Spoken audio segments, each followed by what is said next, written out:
Good morning, student. Let's start the new chapter of the physics, that is friction. Dear, first you should know what do you mean by the friction. Actually, friction is a force which is acting along the two surfaces which are in contact, right? And in which opposes the motion of one body over the other is called force of friction, or simply you can say this friction, right? So the important point in the friction is that friction always opposes the relative motion between the two bodies in contact irrespective of the direction of motion, or simply you can say in the opposite direction of the motion friction applies. For example, if you throw the ball on the ground, then after some time ball stops. Why? Ball stops because the surface of the ground offers friction to the surface of ball in motion, right? It means that friction acts in the opposite direction of the movement of ball. So it stops after covering a small distance or a certain distance, right? Another example, suppose we are applying the brakes on the bicycle, moving bicycle, then what happen? The surface of the brakes offer friction to the surface of moving wheel, right? Because wheel and the brake both are in the contact, and the bicycle stops because of the friction. When we apply the brake, the surface of the brake, they offer friction where? To the surface of moving wheel. It means कि friction between any two surfaces is mainly caused either due to interlocking of the surface or due to force of adhesion between the two surfaces, right? Now let's start that how friction due to the interlocking of surface occur. Dear, you must know that no solid surface is a perfectly smooth. Means almost all solid surfaces are rough, right? And this roughness degree varies from surface to surface. Some are more rough, some are less, right? And if we sometimes this happen that if we a surface which looks smooth to the naked eyes, it actually rough, right? And in the case of highly rough surfaces, the surface roughness can easily be seen, right? Or even you can feel it, right?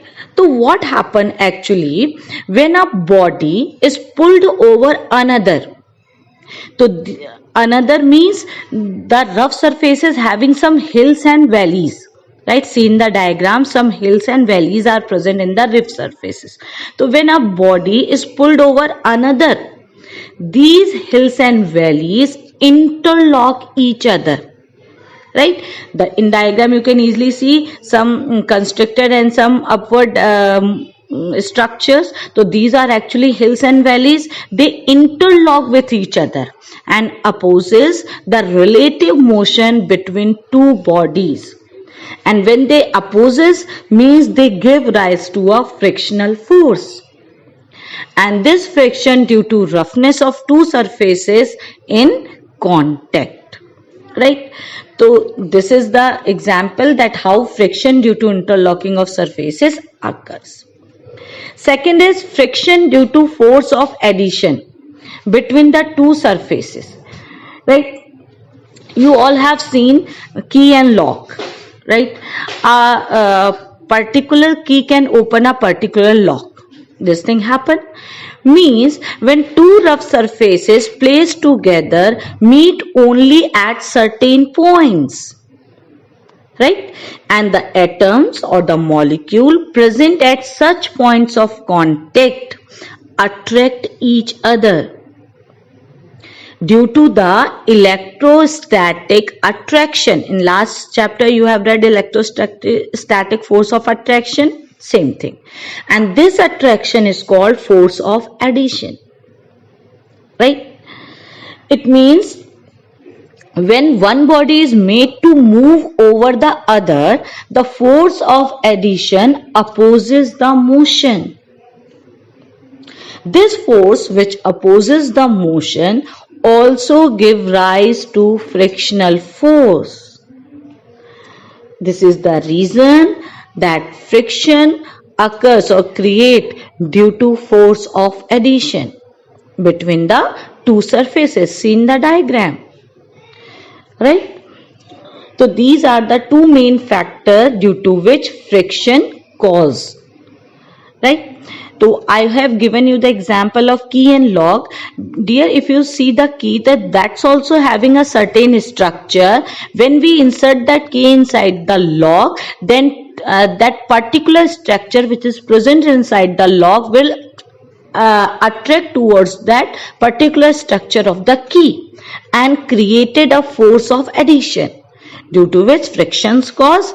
And when we try to unlock the lock in the opposite direction, then easily we can unlock the lock. Right? So these are two main factors due to which friction caused. Next, what are the other factors which affect the friction? Or simply you can say that force of friction depends upon the following factors. First, on a horizontal surface, see in the diagram, on a horizontal surface, the force of friction is directly proportional to the weight of the body which moves. Right? Means if weight is increased, irregularities between the surfaces gets interlocked tightly due to pressure, and the surface offers more resistance of friction. Right? If you want example, to take the example of that, take a wooden box and try to roll over the ground. Right? And take a heavier one, take two wooden box, one is lighter and one is heavier.